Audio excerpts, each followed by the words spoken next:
Hello and welcome to the Originals After Show here on the Stream.tv. I'm your host, Kate Durocher, and with me are my lovely co-hosts, Alexia Pearl and Monique Gelineau.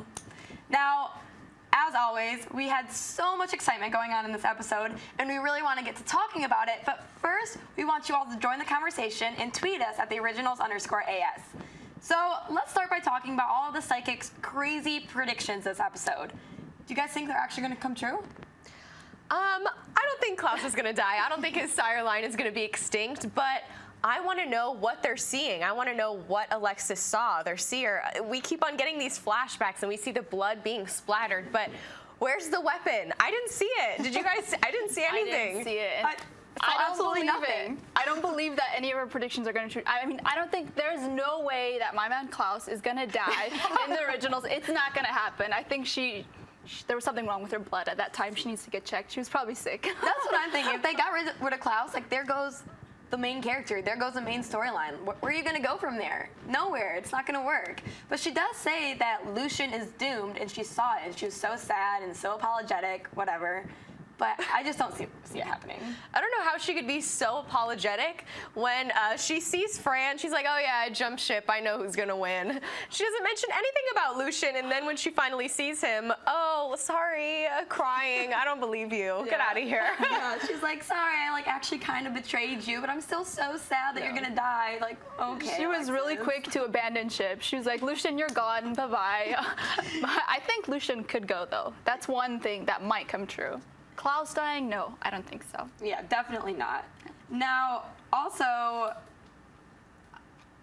so we see in the end that it was Aurora who poisoned her. What do you guys think of that? Oh, that Aurora poisoned Alexis. First of all, Aurora is the one that the episode ends with her every time. She's always killing somebody. It's always her at the end. She comes out of nowhere. We don't see her for the whole thing. Apparently, she was at the masquerade all along. We see her in the street in her dress and everything. It was a huge surprise. I think that she was doing her brother's bidding, but it's still strange that she just came out of the blue and and killed the seer. And I'm really disappointed because I want to know, like I said, what Alexis saw. And I'm so devastated that yet again, the originals leaves us with, what is going on with this whole prophecy. I think that Tristan doesn't know that she's there because where was she before? She was in that tower and she was killing everybody off there, and now she's at the party killing off Alexis. It just seems like this girl's always going to be at the end of every single episode and killing somebody new. Yeah, it's like, oh, okay, the episode's done. Oh, just kidding, there's Aurora. So there's a whole new storyline going on. Wait till next week, guys. I never know what's happening, and I'm kind of excited for her to finally be there and be in the action so we can see what's going on with her. Yeah, now that she's finally in New Orleans, she's in the thick of all the drama, maybe we actually might see more of her backstory. And if you guys saw the preview for the next episode, we saw her kissing Klaus from the past, and she says something like "hi, love" or something like that, something very affectionate coming from the next episode. So I'm really excited to see what are Klaus's feelings about her still today. Yeah, is Klaus finally going to have a little bit of a love interest, because he hasn't had one in a while now, other than his secret love for Cammy, which he just won't admit. It looks like his crazy ex is back because she definitely doesn't seem sane. So I want to see the backstory, what happened between those two. That's going to be interesting. But so back to the Sire lines and Klaus is possibly being killed off. Does that mean that Rebecca's is too? I know you brought that up. Do you think that will actually happen? Yeah, well, we were watching the show and they said that Klaus was going to be killed off. I'm like, well, what about Rebecca? She's not even in town. I don't even know if she knows what's going on. And Alexis the Seer said that only one Sire line could survive. So I'm not sure what's going on with Rebecca's Sire line right now. See, the reason why I don't think Rebecca's Sire line would be killed off by Tristan is, of course, because of his sister, Aurora. So that's the reason why he's not trying to target that Sire line right now. That's very true. I didn't think about that at all, because Aurora is sired by Rebecca, yeah. Mm-hmm. So I don't think he'd ever put his sister in danger. They're obviously really, really close. Yeah, that makes a lot of sense. Yeah. I didn't think about it that way. So basically, everyone's just after Klaus, like always. Poor Klaus. Never gonna break. Now, also, the whole Strix party ended up being an initiation that was so weird, but I was so impressed with Marcel the entire episode. He absolutely killed it, like literally. So it was really cool to see him taking action again.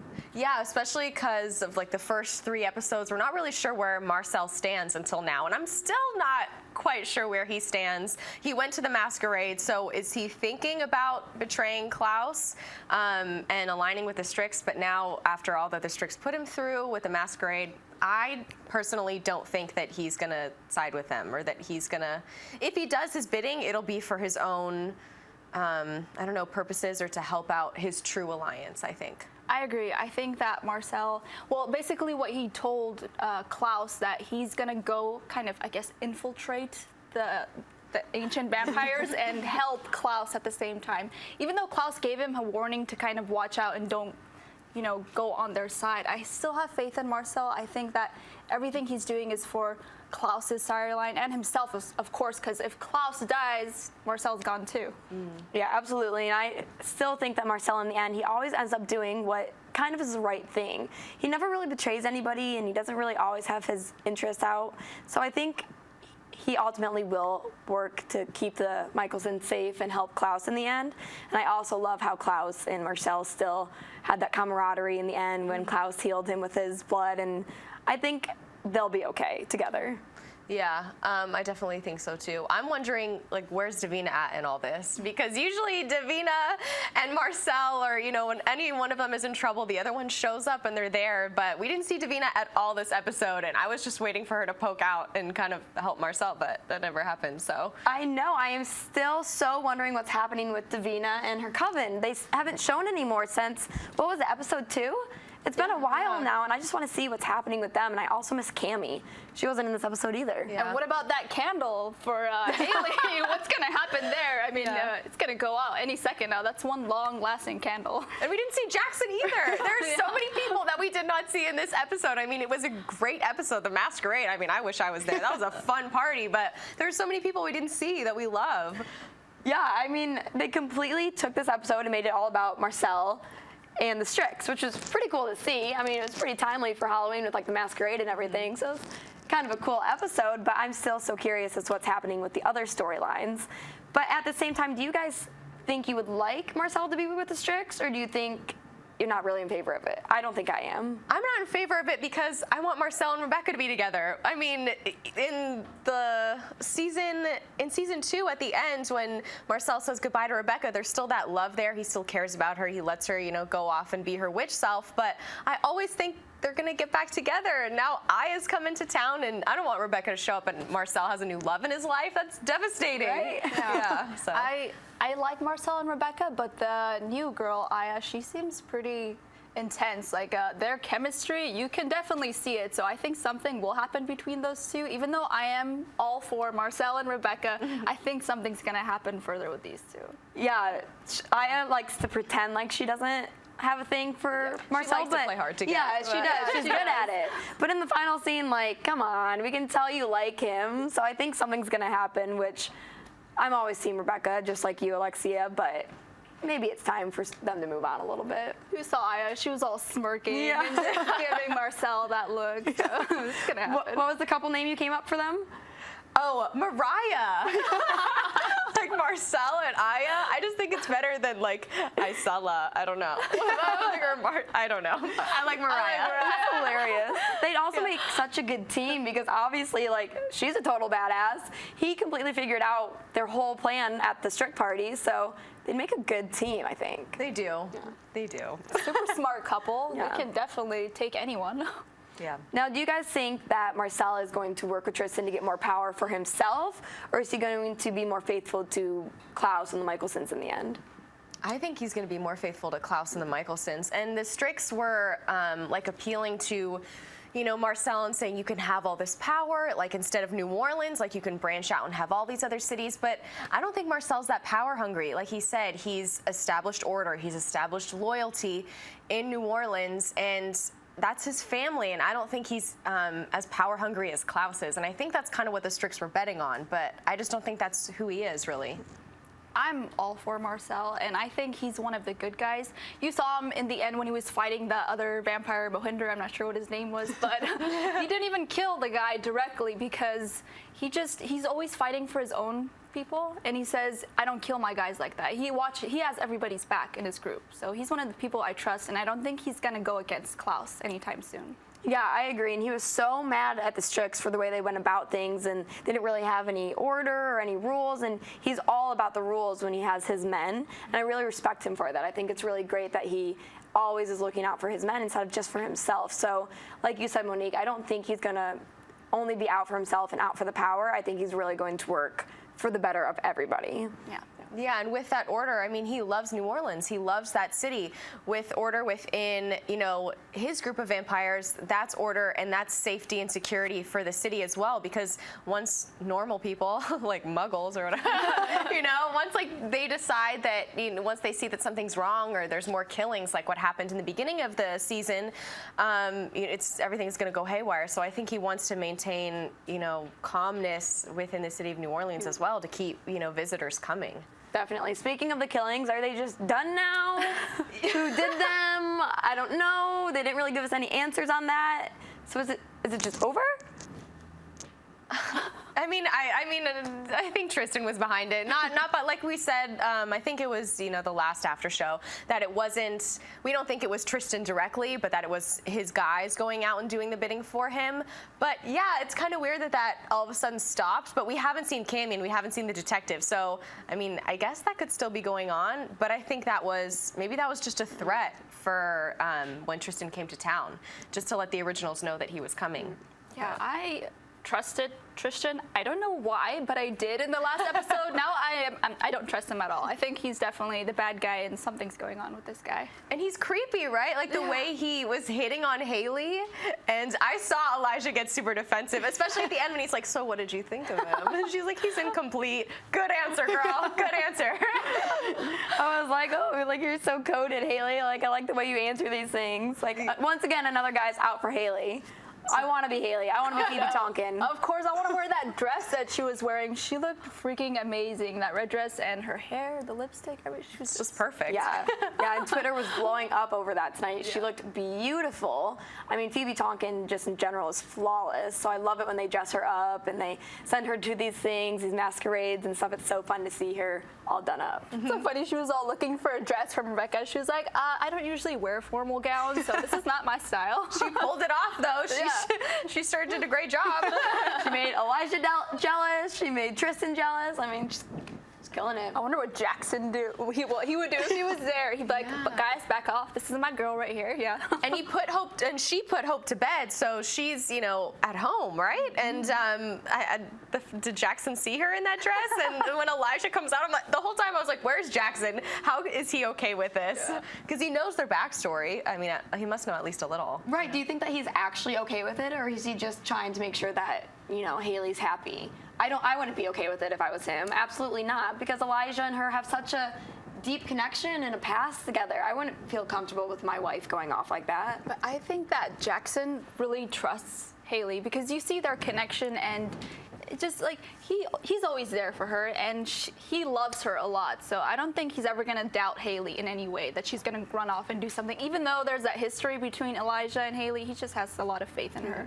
Yeah, at most, I think Jackson would just feel uncomfortable because you can clearly see it in Elijah's eyes that he still cares for Hayley. But since there's been so many opportunities of them two together and the three of them together and nothing, other than verbal flirtation or caring for each other has happened, I don't think that Jackson is worried too much, but it probably just makes him uncomfortable. Yeah, and I don't think Hayley would ever actually act on it or ever do anything to hurt Jackson. I think she's really developing feelings for him, which I think is great for Hope, great for her, and for Jackson. So I don't foresee anything ever happening with Elijah again. But their scenes at the beginning were so much sexual tension. I could feel it when I was watching it. Did you guys feel that more with their scene in this episode or with their Jackson and Hayley's actual hookup scene in the last episode? I don't know. I just think that's really interesting that they put it back in the church, and with that same like physical like fighting scene, and it leaves us to compare like the both of them, Elijah and Jackson. I feel like there was more love between Hayley and Jackson, but I think that there was more lust between Hayley and Elijah. Yeah, I definitely agree. The lust is there for Hayley and Elijah. I'm Team Elijah. I'm all for those two. Yeah, I think things were never really completed between Elijah and Hayley, so it's just kind of that like, what if, like, you want what you can't have type of thing. So they're gonna always have that type of connection, I think, but that doesn't mean anything's gonna develop from it or come from it, I don't think. Unless Jackson, unfortunately, would be out of the picture, which we're not hoping for, but if that happens, Elijah's there. There were a lot of hot scenes this episode. I like how they started with Marcel running, they ended with him running. I was like, okay, we can do this more often.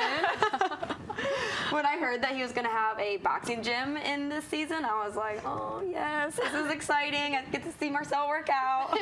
It worked out perfectly, and they must have closed that entire street down just to have him jog down in New Orleans. That was pretty cool. I would feel so amazing, just like, okay, close down the street, so while I go jog and you guys film me. I think it was like one of these streets back here.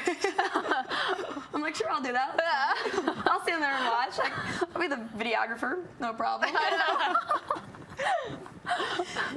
But we also got to see Elijah working out a little bit too, so that was exciting. That's a rare thing. He's always in his like suits and looking super dapper and professional. This is like a new side of Elijah for once. Yeah, and I feel like we haven't seen Elijah's playful side in a while. And when Hayley and him were going back and forth, it looked like he was just playing with her, like, oh, I can really take you. I'm really strong, but I'm gonna let you do this to me. So I feel like it was one of the first times in a while that we saw a playful side of Elijah, which was really nice. I agree, and I also really like seeing Hayley like kind of like push back and like demand things and be like, you're taking me, I want to know what's happening with the psychic. She was actually going after the answers. So it was really cool to see Hayley once again stepping up and being a really strong female. Elijah looks amazing in anything. Look, he can wear a suit. He can pull that off, obviously. But the gym pants, he looked really good. I was like, keep punching that bag. You do your thing, Elijah. You do it. Yeah, there's sometimes where he's just like so like stiff and structured that I don't find him as cute. But when he's like in this mode, I'm like, oh, okay, there he is again. I like what I'm seeing. Mm-hmm. Now, I have a question.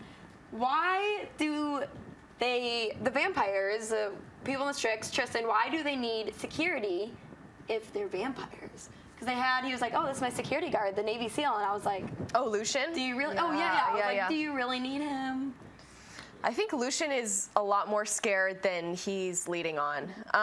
Especially, I mean, he didn't even know about, obviously, the prophecy that Alexa said later, that Lucien's going to die. I feel that, and he brings up he doesn't even know what the weapon is, and that was a question of ours earlier, that, what is the weapon, where is it? And now we find out that Lucien doesn't even know. So he just knows that the weapon exists. So because that's such a big mystery, I think that that's why he's, he hired that guy. Definitely. What do you guys think the weapon could possibly be? I know you said something maybe about it being Baby Hope or something, which would be absolutely insane, but you never know. I don't know. It has to do something with what is that tree called? Why am I blanking? Yeah, the white oak tree. Doesn't it have to have a substance from the white oak tree in order to kill an original? So in the past, it's been a stake that they can't, that's just like gone into their body and they can't destroy it. So I'm wondering, what that could be put into now. Yeah. I didn't know. At first, I thought it was Hayley is somehow the weapon because Alexis was pulling out her arm, and they were all looking at Hayley. So I was like, Hayley has something to do with this. But you never know because they have Lucien had that one thing. I don't know if he created it, but the werewolf cure. Mm-hmm. So maybe there's something new besides the white oak stake that's out there. Go ahead. Oh, sorry. And now that you brought up like Hayley biting the seer to see, I was really curious about that because I thought it would be, if anyone, it would be Klaus and Elijah. To be able, because I would think that Klaus would want to see the weapon that's going to kill him. Instead, Hayley stepped in. Mm-hmm. So yeah, maybe you're onto something there. Yeah, I don't know. I found that really weird because she was, like you said, holding out her arm to Hayley, and I was like, wait, how is Hayley involved in this? Hayley hasn't even seen any of the visions, so why, like you said, why was it going to her? Yeah. So that, I don't know, that could be a little bit of foreshadowing. Could be interesting. Yeah. And I also want to know how they always have stakes around, like during the fighting scene between Marcel and the trainer. there's always just steaks, like, laying there ready to kill somebody. It's so perfect, right? Like, here's a steak for you. Here's another one. It's perfectly sharpened too, so go ahead and use it. Yeah, like when Marcel ran into like cupboard or those wooden shelves, and then you just look on the floor and it's this perfectly sharpened piece. It didn't even look like a piece broken off from a shelf. I'm like, oh no, someone's gonna die. Like, oh, surprise, I have this already handy, so I can kill you. Where did that come from? And I have another question. These are the things that I wonder when I'm watching the episodes. How much does it take for an original to drink before they get drunk? I think Klaus was kind of faking it for the scene, but you see them drinking a lot, so like, how much does it actually take?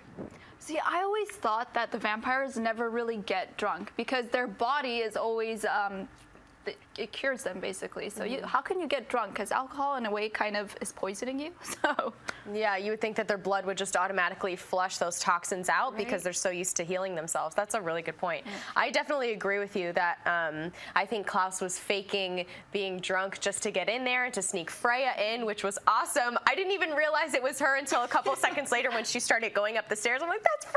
I would have never known until you pointed it out. I didn't even know because of that wig and the costume. I didn't know. Yeah, I had no idea, and then all of a sudden it's like, oh, it's Freya, surprise. Like, there she is, she's in. So I like that scene where she's like, it's one thing you're right about, I'm a Michelson, and she punches her and like totally knocks her out. That was cool. Yeah, such a badass. She's like, okay, her witch powers aren't gonna work against her. All right, then let's do this the old school way. Like, she knocks her out cold. The next thing is like, oh, she's chilling, back at the Michelson place, the Alexis. I'm like, okay, good job, Freya. My respect grew for her, definitely. After she did that, I was like, okay, Freya, you got it. Do your thing. You're strong. I think she's so cool. Such strong, wonderful characters in this episode. But we will be right back after this short break. Keep watching.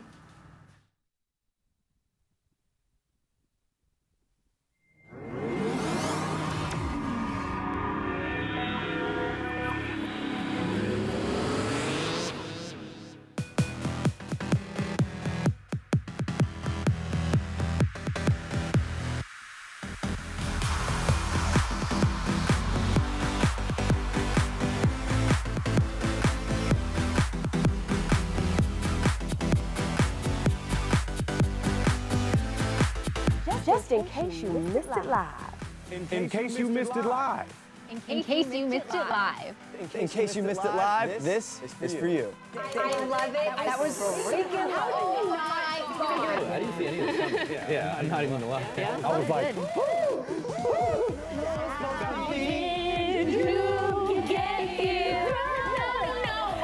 kill him. Kill him. Definitely kill him.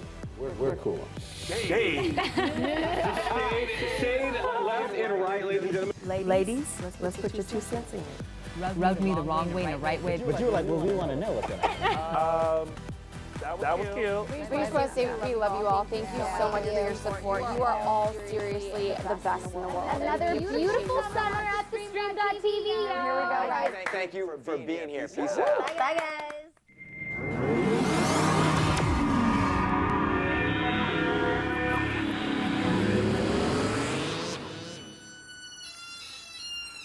Hi everyone, and we are back on the Originals After Show. Once again, I'm your host, Kate Durocher, and I'm with Alexia Pearl and Monique Gelineau.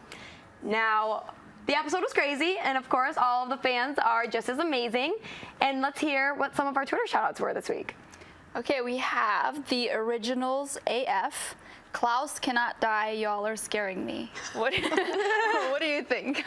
Like I said, I don't think it's gonna happen. Yeah. She shouldn't have to worry. It should be okay.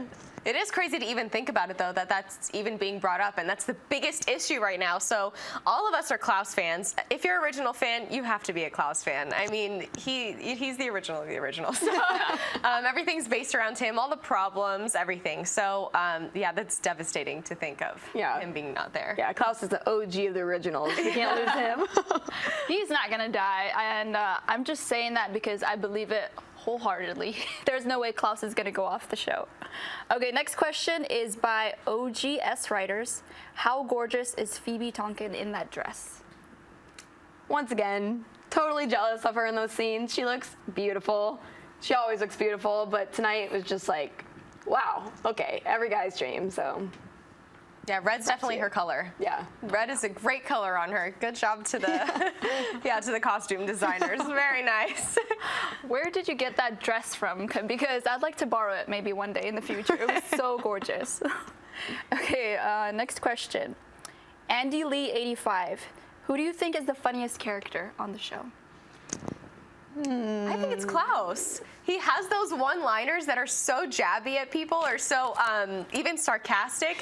One of my favorite things he said this episode, he's like, oh, well, I think more of what we need now is more opinions. And it's like, clearly he doesn't want anybody else's opinion. He says, I always have a plan and stuff. So just those little one-liners and the sarcasm in his voice, it's hilarious to me. I agree. Like, you don't think he'd be funny, but then all of a sudden he does the things where he like pops up behind Freya and he just like does these subtle little sarcastic things that are absolutely hilarious. So it's definitely Klaus. Yeah, he doesn't even let the guys come over. But I have to think that it's Josh. We don't really see him that often, but every time he's there, he's so funny. He has these one-liners that are hilarious. That was a good answer. I didn't even think about him. He is funny.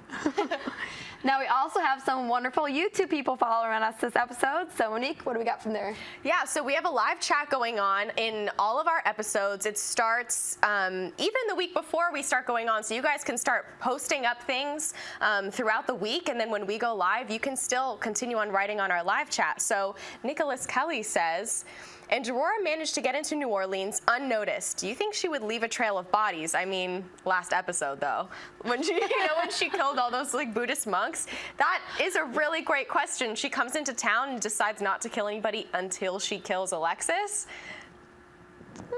I don't know. You can't really trust the crazy ones. So who really knows what her plan or her scheme is? I'm scared of her, honestly. I wouldn't mess with her. Yeah. Yeah, I think she has some serious hidden intentions. I don't know what's going to happen between her and Klaus now that we know she's the crazy ex, so who knows? About to get crazy. I wonder how long their relationship lasted until Right? something happened, because both of them, I mean, crazy and crazy, I wonder what they did together. Whose fault do you think it was? Oh, gosh. I bet it was half and half. They're I wonder both if a little Klaus crazy. ran off and she even got crazier. You know? I don't know. Crazy ex-girlfriend problems. And then we have the originals, Always and Forever. You could also follow them on Twitter. We always have a dialogue going back and forth. We love you guys. They say, Marcel is such a strong character. So glad he's getting some attention.